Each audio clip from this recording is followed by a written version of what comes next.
प्रवाहिता recce healing में मैं प्रवीण आप सभी का स्वागत करती हूँ। थोड़े दिन में सावन का महीना शुरू होने वाला है और आज मैं आपको बताऊंगी कि जो सावन का महीना है ये इतना महत्वपूर्ण क्यों है। तो सबसे पहले मैं आपको अपने बारे में बताती हूँ कि मुझे सावन का महीना पर्सनली पसंद क्यों है। तो देखिए, जब मैं छोटी थी तो मेरे घर के पास एक मंदिर है, शिव मंदिर। वहाँ पर बहुत दूर दूर से लोग आते हैं, कावड़ लेकर आते हैं, वहाँ मेला लगता है, तो बहुत सारी चीज़ें मुझे खाने को भी मिलती थी, घूमने को भी मिलता था, झूले भी लगते हैं। तो मेरे लिए इतनी ही अहमियत थी। लेकिन जब मैं बड़ी हुई मैंने देखा कि नहीं, पूरे साल के अलावा इस महीने लोग ज़्यादा मंदिर आते हैं, ज़्यादा चीज़ें करते हैं, ज़्यादा रिचुअल्स परफॉर्म किए जाते हैं। तो उसके पीछे का रीज़न क्या है। तो जब मेरे मन में क्वेश्चंस आए तो मैंने आंसर्स भी ढूंढने शुरू किए। तो वही आंसर्स मैं आज आप सभी के लिए लेकर आई हूँ। आज मैं आपको बताने वाली हूँ कि सावन का महीना इतना महत्वपूर्ण क्यों है। यदि आप इस वीडियो को फर्स्ट टाइम देख रहे हैं, मेरे चैनल पर नए हैं, तो आप सभी से मेरा निवेदन है कि आप मेरे बाकी के वीडियोस को देखें, उन्हें समझें, उन्हें लाइक और शेयर करना ना भूलें। तो आइए सावन की अहमियत जानते हैं। जो सावन का महीना है ये पूरे तरीके से शिव जी को समर्पित है और भोलेनाथ को तो हम सभी जानते हैं कि थोड़ी सी आपने पूजा अर्चना की और वो खुश हो जाते हैं। पूजा अर्चना तो पूरे साल करते हैं, लेकिन इसी महीने क्यों करनी है, तो उसका रीज़न जानिए। 3 रीज़न्स मैं आपको दूंगी, 3 कथाएं मैं आपको बताऊंगी जो इससे जुड़ी हुई हैं, जिससे आपको ये समझ में आएगा कि इसका इतना महत्व क्यों है।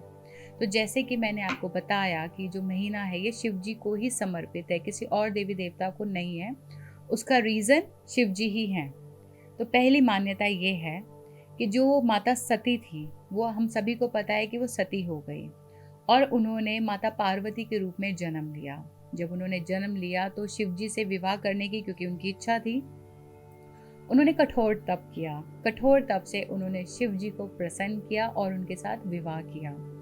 इसलिए माना जाता है कि जो कुंवारी लड़कियां हैं उन्हें इस समय पर व्रत रखने ज़रूरी हैं, ताकि वो शिव जी को खुश करें, उनसे वरदान लें और उनकी शादी हो जाए, उन्हें एक अच्छा वर मिले। अब जो शिव जी हैं, क्योंकि उनकी शादी हो गई इस महीने के अंदर, तो वो इस महीने भूलोक पर यानी पृथ्वी पर आते हैं। क्योंकि जो माता पार्वती है वो पृथ्वी पुत्री है, वो पृथ्वी से जन्मी है। तो वो शिव जी जो हैं वो पृथ्वी पर आते हैं अपने ससुराल में और वहाँ पर उनका रुद्राभिषेक किया जाता है। और यही कारण है कि जब सावन आता है तो हम शिव जी का रुद्राभिषेक करते हैं। दूसरी मान्यता कि जब हलाहल विष निकला, जब समुद्र मंथन हुआ, देवताओं और असुरों के बीच में जब मंथन हुआ समुद्र के अंदर, तो वहाँ से अमृत तो निकला ही, लेकिन उससे पहले विष निकला। जो विष था वो पूरी सृष्टि को खत्म कर सकता था। तो शिव जी ने उस विष को लिया और वो उसे पी गए और तभी से उनका जो नाम है वो नीलकंठ पड़ गया, क्योंकि उनका जो गला था वो नीला पड़ गया। अब देवताओं ने क्या किया, उनके कंठ में क्योंकि जलन होनी शुरू हो गई तो उन्होंने उनको जल अर्पित करना शुरू कर दिया। और तभी से ये मान्यता चल गई कि जब आप शिव जी को जल अर्पित करते हैं, स्पेशली सावन में, तो वो जो उनका गला जो उसमें जलन हो रही है उसको ठंडक मिलती है। तो ज़रूरी है कि सावन के अंदर आप शिवलिंग को जल अर्पित करें। तीसरी मान्यता कि जो हमारे सृजन करता है, सृजन करता कौन है, वो है विष्णु जी। जो ब्रह्मा जी है वो सृष्टि के रचयिता है, वो सृष्टि को बनाते हैं, लेकिन जो हमारा पालन पोषण करते हैं, जो हमारी ज़रूरतों का ध्यान रखते हैं, वो कौन है, वो है विष्णु जी। तो जो विष्णु जी है सावन के महीने में वो योग निद्रा में चले जाते हैं। तो पूरी सृष्टि को कौन देखेगा, तो पूरी सृष्टि को देखने का जो भार आता है वो आता है सीधे सीधे महादेव पर। तो जो सावन का महीना है, इस समय जो विष्णु जी हैं वो योग निद्रा में होते हैं और जो शिव जी हैं वो हमारा ध्यान रखते हैं।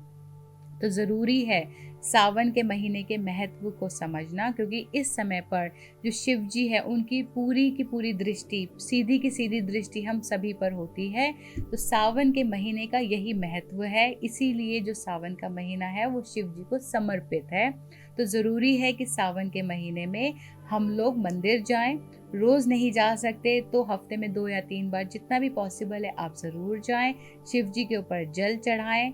जल के अलावा यदि आप और कुछ भी चढ़ाना चाहते हो तो आप पंचामृत को चढ़ाएं, ताकि उनके जो कंठ है उसको शांति मिले।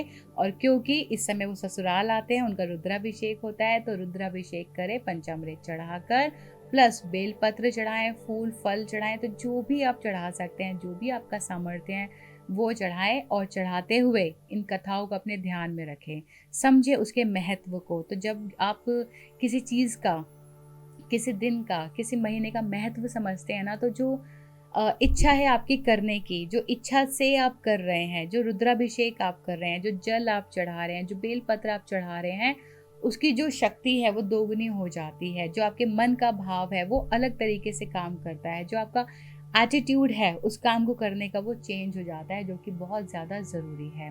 तो आज मैंने आपको बताया कि सावन के महीने का महत्व क्या है। मेरे आने वाले वीडियोस में मैं आपको बताऊंगी कि आप इस महीने में क्या क्या चीज़ें चढ़ा सकते हैं, क्या चीज़ें आपको खानी है, किन चीज़ों का आपको परहेज़ करना है, और आपको जो व्रत रखने हैं मंडे के वो किस तरीके से रख सकते हैं। और यदि आप व्रत नहीं रख सकते, आपकी हेल्थ आपको अलाउ नहीं करती, आपकी एज आपको अलाउ नहीं करती, तो कोई बात नहीं, मैं आपको डिफरेंट मेथड्स बताऊंगी ताकि आप व्रत भी रख पाएँ और आपको उनका फल भी मिल पाए। तो आज के लिए इतना ही। मैं फिर से आऊँगी एक और वीडियो के साथ। तब तक आप सभी स्वस्थ रहें, आप सभी खुश रहें। Thank you.